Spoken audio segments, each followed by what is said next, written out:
Olunaku lw'eggulo abasuubuzi baatuuse ku lyengedde bwe baafunye omukisa okusisinkana omukulembeze w'eggwanga Yoweri Kaguta Museveni Buhaabulwa. Asaanye ebintu byabwe ng'abitunda mu region ya Eastern. Bano baalojjedde omukulembeze ebizibu bye basanga naddala mu misolo. Kubanga abasuubuzi tubonaabona nnyo ekiro n'emisana ssebo. Munnayuganda taweebwa ttaka. Nere watusuubiza oli tuwa tetwalirabako. Ssebo muzeeyi watandika ddi okuleeta sisitimu enyigiriza omuntu asembayo? Bw'atyo pulezidenti yabagumizza ng'embeera bw'egenda okutereera newankubadde ng'abamu ebigambo bye tebyawoomedde matu gaabwe era abamu beekandazze. There is no import tax on products bought from the factory within Uganda and traded within Uganda. Embeera y'abasuubuzi okuva ekkololo nga tebamatidde etuwalirizza okubukeereza nkokola okunoonya ku bakulembeze b'abasuubuzi bano batubuulira embeera eyabaddewo olunaku lw'eggulo. Ku mawulire agayise olunaku olw'eggulo nga Pulezidenti Museveni akaatiriza nti enkola ya e-freeze erina kusigala ng'eri in existence. Ekyo kikyamu era tukiwakanya kubanga omuntu bw'aba ayingiza ebintu mu ggwanga wano asasula 18%. Omuntu bw'abanga agula ebintu mu factory asasula 18%. Ekitegeeza nti omuntu akozesa capital owe miliyoni 10 bamujjako obukadde 18 n'asigaze miliyoni 42. Amazima ga Katonda muggulu nga sirimba bannayuganda ffenna tukolera mu mabanja gatagambika. Bizinesi zaafuuka za kweyiiya nnyo ekitagambika. Twafunyemuko wiini nti e-freeze yayimiridde paka ng'ennaku z'omwezi 2 ate nga tegenda kusituka. Tugenda kwongera kuleeta busa nga tubika ku e-freeze buli lunaku paka nga e-freeze eggwereddeyo gye yava. E-freeze teyajjira muffe, yajjira ba manufacturers ate abanene. John Kabanda ono nga ye pulezidenti wa Federation of Uganda Traders Association FUTA waaviiriddeyo n'akoowoola bannannyini bizimbe babeegatteko kubanga ekiri atabaala kyekirya n'atudde entende. Mwefudde nti mwe tebakwatako naye omusuubuzi buli lwagwa nawe bizinesi ye beesaanawo. Kati mbakoowoola mbayita nti mwenna mujje mwenyigire mu nsonga eno tudimandinge rights zaffe kubanga kana akaseera ke tulimu kakwerwanako. Bwe munaabanga temuzze mu kulwana kuno kiba kitegeeza nammwe bizinesi zammwe zigenda kugwa.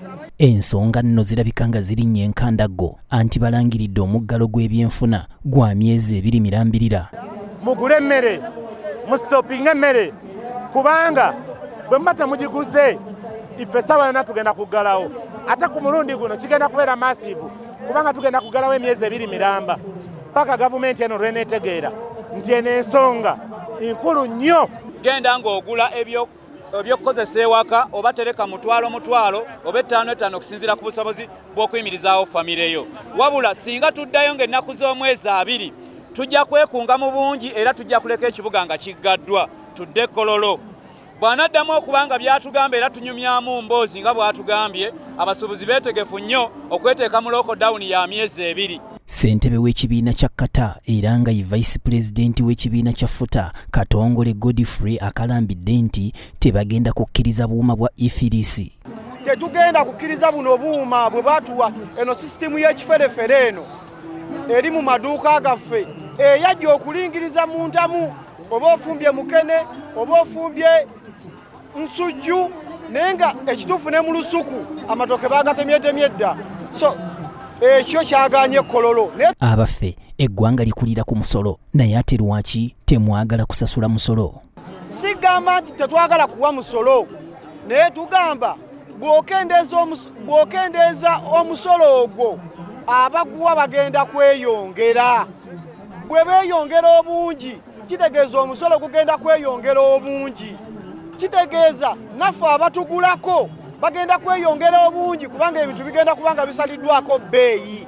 Kati ekyebuuzibwa mwe ba MPs ba ministers b'authoritarians nammwe abasinkana pulezidenti ba technocrats mwe temwagala musolo gubeere nga gweyongera bungi. N'abakulembeze abamu bakubye ebituli mu nsisinkano yaabwe n'omukulembeze w'eggwanga. Tubasanyufu okusinziira n'omukulembeze engeri gye yatuzzeemu kubanga kyeyakoze kyonna yakikoze ng'abalaata ng'atuduulira nti ffe tuli kikulukuto twalemera kukusaka naye nga ate okusaka kwe kuyimirizaawo banka z'eggwanga eno kubanga banka zitunoonya mu maduuka gaffe okutuggyako looni naye wanaatuggalawo nga ye kadde kano kyeyagala okukola kitegeeza banka tezijja kutamufuna bakasitoma. Ensonga eno bw'erinnya enkandaggo bano nabo batadde akaka. Kano akantu kalinga akatono ne kayinza otutwala mu kintu ekinene ennyo n'obukulembeze ne bukyuka singa twabaawo kikolebwa. Omubaka omukyalo owa Kampala Shamim Malende waaviiriddeyo n'asaba nti bino byonna ebyogerwako biteekebwe mu tteeka wabula baleme kubinyumyako bunyumya. N'ekyokuba nti nno akuuma ka URA eyagambye nti omuntu asobola obutaba nako ekyo nakyo kitagana kiterezebwa mu tteeka kuba etteeka lyakifuula kya buwaze mu mateeka bw'ogenda bagamba nti olina okuba n'akuuma ako ate ng'okaguze ku URA.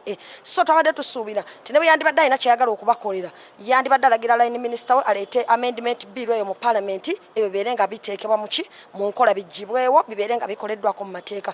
Naye bw'abanga yakyogedde ng'akiyita kungulu ffe ng'abalengera ewala era abamanyi ensonga z'amateeka tukimanyi nti n'ekyo yabawadde byoya byanswa era ogenda kuwulira emiranga wansi awo nga gikyagenda ddala mu maaso. Kyova olaba ng'abakulembeze twekutte tugamba nti ffe abasuubuzi amaloboozi gaabwe n'abakulembeze n'abantu abali mu business sector amaloboozi gaabwe ge tulina okusitula okugenda nago mu maaso kubanga be bakama baffe. Omwezi oguwedde abasuubuzi beekalakaasa ne baggalawo amaduuka gaabwe okumala akabanga okutuusa lwe baasisinkana omukulembeze w'eggwanga wabula nga ne ku mulundi guno basuubizza okumala emyezi 2 mirambirira nga tebakola paka ng'ensonga zaabwe zikoleddwako. Abaffe singa ensonga zino ziremu okumulungulwa mu ngeri ya kisajja kikulu kyekiddako. Naalongo Nakyeyune Rosie yakusakidde emboozi eno ku Rabitem TV Community Report.